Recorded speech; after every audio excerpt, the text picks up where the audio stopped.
गौरी पुत्र गणेश भगवान की जय। जय श्री कृष्णा, राधे राधे। नमस्कार दोस्तों, आपके अपने YouTube चैनल एक्सप्लोरिंग देवस्थानम में आपका स्वागत है। आइए जानते हैं बृहस्पतिवार की व्रत कथा। भारतवर्ष में एक प्रतापी और दानी राजा राज्य करता था। वह नित्य गरीबों और ब्राह्मणों की सहायता करता था। यह बात उसकी रानी को अच्छी नहीं लगती थी। वह न ही गरीबों को दान देती और न ही भगवान का पूजन करती थी और राजा को भी दान देने से मना करती थी। एक दिन राजा शिकार खेलने वन को गए हुए थे तो रानी महल में अकेली थी। उसी समय बृहस्पति देव साधु वेश में राजा के महल में भिक्षा लेने के लिए गए और भिक्षा मांगी। रानी ने भिक्षा देने से इनकार किया और कहा, हे साधु महाराज, मैं दान पुण्य से तंग आ गई हूँ। मेरा पति सारा धन लुटाते रहते हैं। मेरी इच्छा है कि हमारा धन नष्ट हो जाए, फिर न रहेगा बांस न बजेगी बांसुरी। साधु ने कहा, देवी तुम तो बड़ी विचित्र हो। धन संतान तो सभी चाहते हैं, पुत्र और लक्ष्मी तो पापी के घर भी होने चाहिए। यदि तुम्हारे पास अधिक धन है तो भूखों को भोजन दो, प्यासों के लिए प्याऊ बनवाओ, मुसाफिरों के लिए धर्मशालाएं खुलवाओ। जो निर्धन अपनी कुंवारी कन्याओं का विवाह नहीं कर सकते, उनका विवाह करा दो। ऐसे और कई काम हैं जिनके करने से तुम्हारा यश लोक परलोक में फैलेगा। परंतु रानी पर उपदेश का कोई प्रभाव न पड़ा। वह बोली, महाराज आप मुझे कुछ न समझाइए। मैं ऐसा धन नहीं चाहती जो हर जगह बांटती फिरूं। साधु ने उत्तर दिया, यदि तुम्हारी ऐसी इच्छा है तो तथास्तु। तुम ऐसा करना कि बृहस्पतिवार को घर लीपकर पीली मिट्टी से अपना सिर धोकर स्नान करना, भट्टी चढ़ाकर कपड़े धोना। ऐसा करने से आपका सारा धन नष्ट हो जाएगा। इतना कहकर वह साधु महाराज वहां से आलोप हो गए।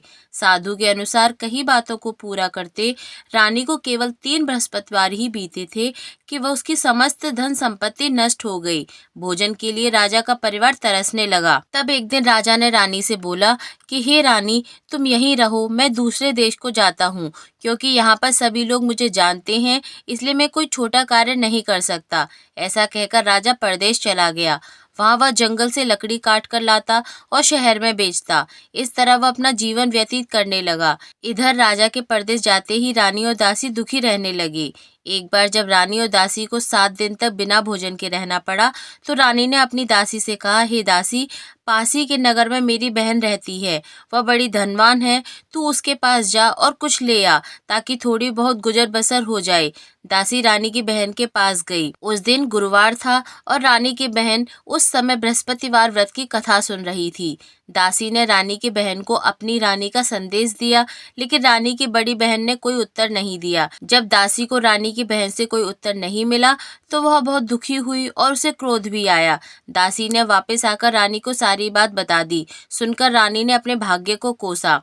उधर रानी की बहन ने सोचा, मेरी बहन की दासी आई थी परंतु मैं उससे नहीं बोली, इससे वह बहुत दुखी हुई होगी। कथा सुनकर और पूजन समाप्त करके वह अपनी बहन के घर आई और कहने लगी, बहन, मैं बृहस्पतिवार का व्रत कर रही थी। तुम्हारी दासी मेरे घर आई थी, परंतु जब तक कथा होती है तब तक न तो उठते हैं और न ही बोलते हैं, इसलिए मैं नहीं बोली। कहो दासी, क्यों गई थी? रानी बोली, बहन तुमसे क्या छिपाऊं, मेरे घर में खाने तक को अनाज नहीं था। ऐसा कहते कहते रानी की आंखें भर आईं। उसने दासी समेत पिछले 7 दिनों से भूखे रहने तक की बात अपनी बहन को विस्तार पूर्वक सुना दी। रानी की बहन बोली, देखो बहन, भगवान बृहस्पति देव सबकी मनोकामना पूर्ण करते हैं। देखो, शायद तुम्हारे घर में अनाज रखा हो।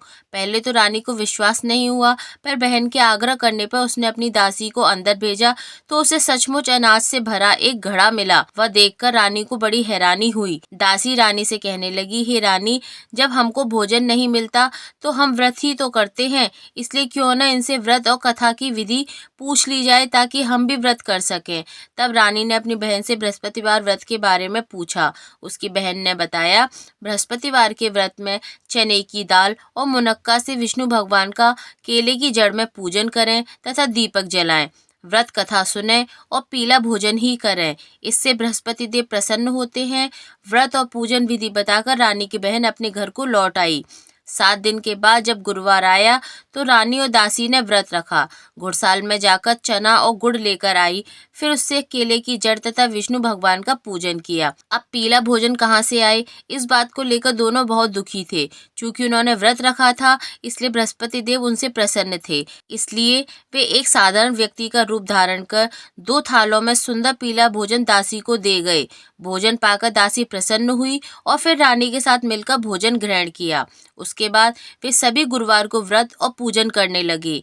बृहस्पति देव भगवान की कृपा से उनके पास फिर से धन संपत्ति आ गई, परंतु रानी फिर से पहले की तरह आलस्य करने लगी। तब दासी बोली, देखो रानी, तुम पहले भी इस प्रकार आलस्य करती थी, तुम्हें धन रखने में कष्ट होता था।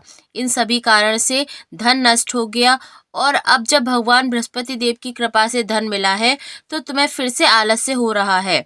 रानी को समझाते हुए दासी कहती है कि बड़ी मुसीबतों के बाद हमने यह धन पाया है, इसलिए हमें दान पुण्य करना चाहिए, भूखे मनुष्यों को भोजन कराना चाहिए और धन को शुभ कार्यों में खर्च करना चाहिए, जिससे तुम्हारे कुल का यश बढ़ेगा, स्वर्ग की प्राप्ति होगी और पितृ प्रसन्न होंगे। दासी की बात मानकर रानी अपना धन शुभ कार्यों में खर्च करने लगी, जिससे पूरे नगर में उसका यश फैलने लगा। हे बृहस्पति देव, जैसे आपने रानी पर कृपा करी, उसकी भूलों को क्षमा किया, वैसे ही आपकी कथा पढ़ने वाले, आप में विश्वास रखने वाले उन सभी पर अपनी कृपा बरसाइए और उनकी हुई गलतियों को क्षमा करिए। बोलिए भगवान बृहस्पति देव की जय।